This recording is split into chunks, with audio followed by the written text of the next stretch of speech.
جو سب سے اہم چیز آپ کو دکھائی دے گی کہ انصار رضی اللہ تعالیٰ نے، مہاجرین نے کیا قربانیاں پیش کی.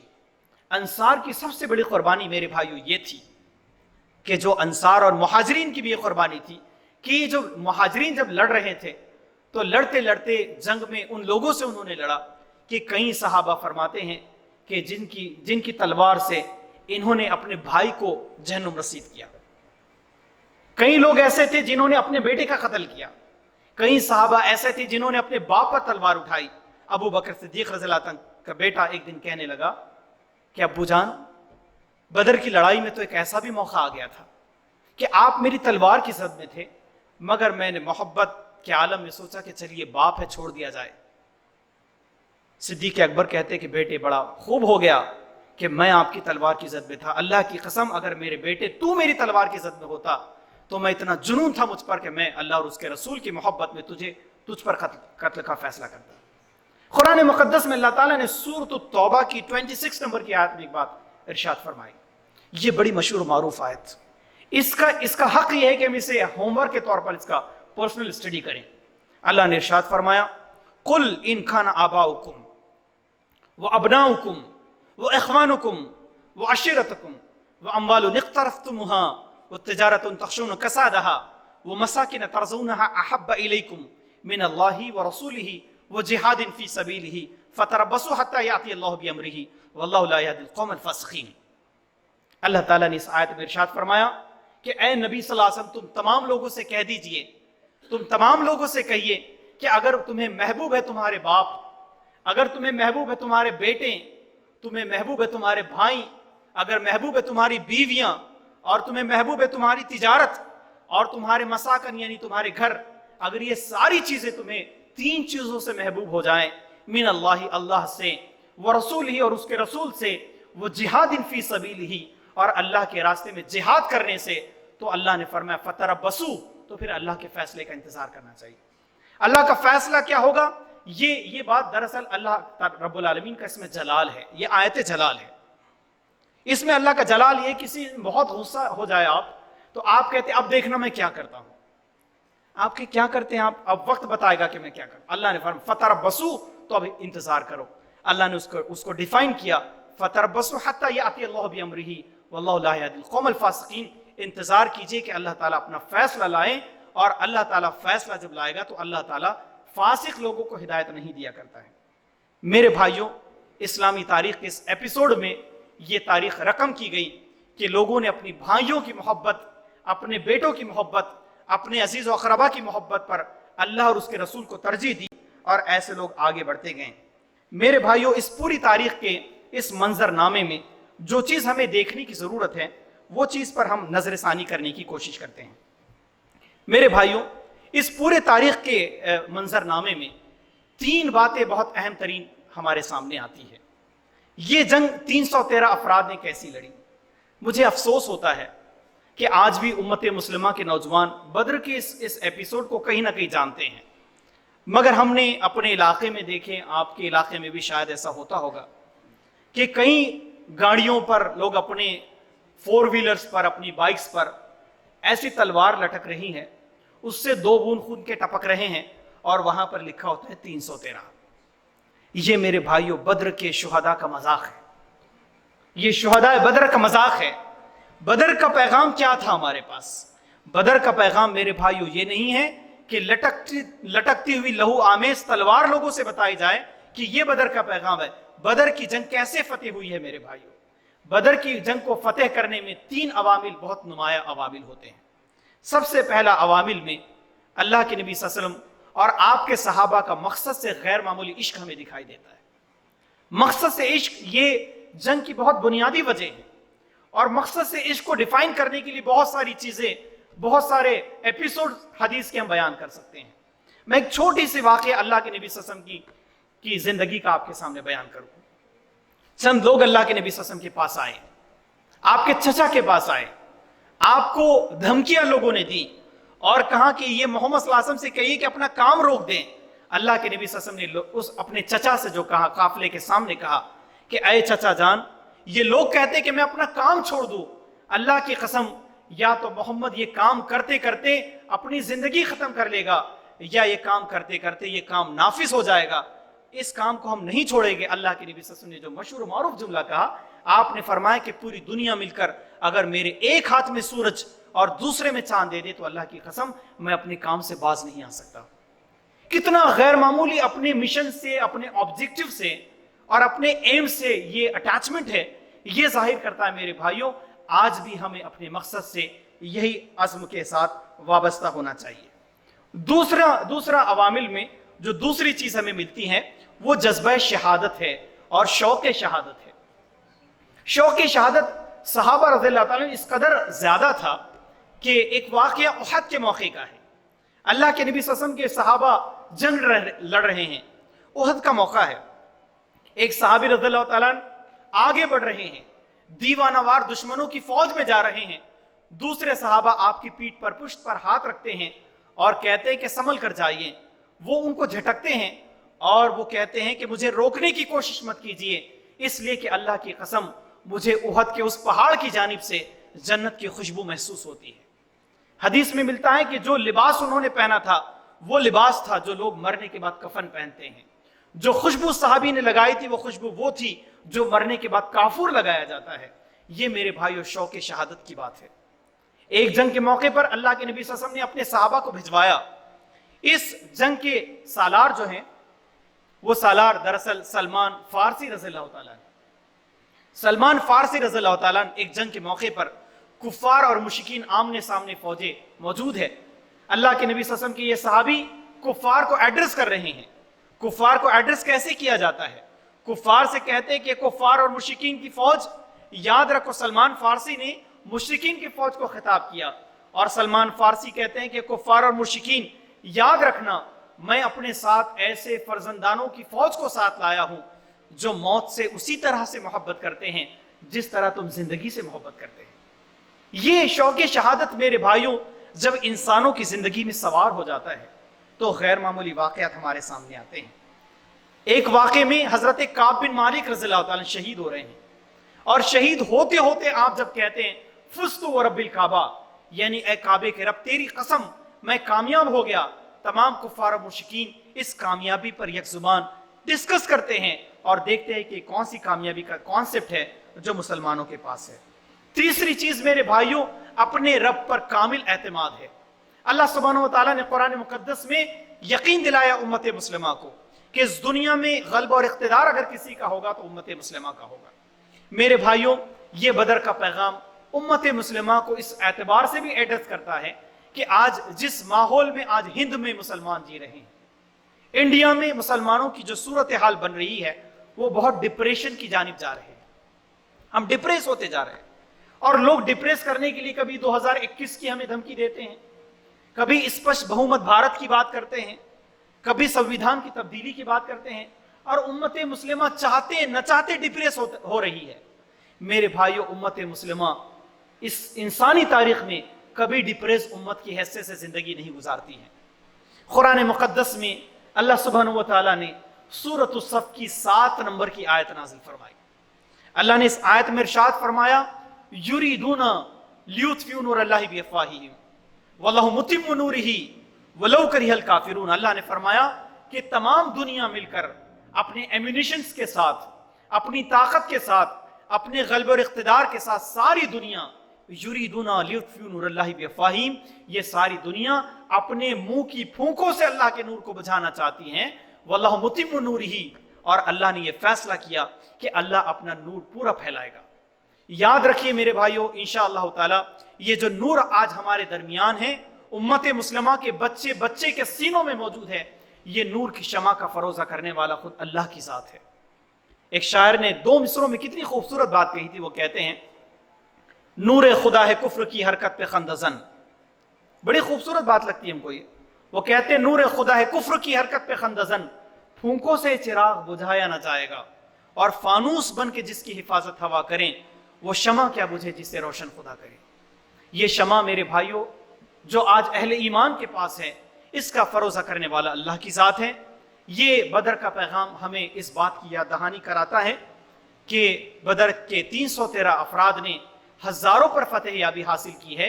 انشاءاللہ تعالی اللہ پر اعتماد کے ساتھ ہمیں ہند میں بھی زندگی گزارنا ہے اور دنیا عالم کے ساتھ زندگی گزارنا ہے، ڈپریس نہیں ہونا ہے، بلکہ پورے عزائم کے ساتھ دنیا کا مقابلہ کرنا ہے۔ اور جب ہم اس عزم کے ساتھ آگے بڑھیں گے تو انشاءاللہ تعالی کامیابی ہمارے قدموں کو چومے گی۔ یہ دراصل بدر کا پیغام ہے۔ اب اللہ رب العالمین سے اب یہاں دعا کرتے ہیں کہ رب العالمین جتنے محاذ، جتنے کانٹیننٹس پوری دنیا میں، پوری ورلڈ میں، جہاں پر بہت سارے محاذ ایسے ہیں جہاں پر بدر کے سے مارکے موجود ہے، چاہے آپ لبنان دیکھیں، چاہے سیریا دیکھیں، چاہے آپ فلسطین دیکھیں، چاہے بہت سارے علاقے دیکھیں، آج بھی یہاں پر بدر کے سے واقعات رونما ہوتے ہیں۔ میرے بھائیوں، اس ماہ مبارک میں اللہ سے دعا کیجئے کہ رب العالمین ان تمام غازیان اسلام کو، مجاہدین دین کو اللہ تعالی نصرت عطا فرمائیں، اور اللہ سے دعا کرے کہ رب العالمین ہمارا ایمان ہے کہ جس رب کریم نے بدر میں ہماری مدد فرمائی، جس نے حنین میں ہماری مدد فرمائی، جس نے تبوک میں مدد فرمائی، آج بھی امت مسلمہ اپنی دعائیں اسی رب العالمین سے کرتے ہیں۔ ہم اس خدا سے دعا کریں کہ رب العالمین ہمیں تو ایسی ترقی عطا فرما کہ جس کے بعد کوئی زوال نہ ہو۔ اللہ تعالیٰ تمہیں ایسا عروج عطا فرما جس کے پاس کوئی زوال نہ ہو۔ اے پروردگار، ہمارے بچوں پر رحم فرما، ہماری خواتین پر رحم فرما، اور جتنے افراد اس دنیا سے اسلام کے نام پر رخصت ہو رہے ہیں، اللہ تعالیٰ ان کو جامع شہادت کے ساتھ اونچا مقام عطا فرما، اور جب تک ہم اس دنیا میں رہیں اللہ تعالیٰ اسلام پر زندگی اور ایمان پر موت عطا فرما۔ اسی دعا کے ساتھ ہم اپنی بات ختم کرتے ہیں۔ وآخر دعوانا ان الحمد للہ رب العالمین، والسلام علیکم ورحمۃ اللہ وبرکاتہ۔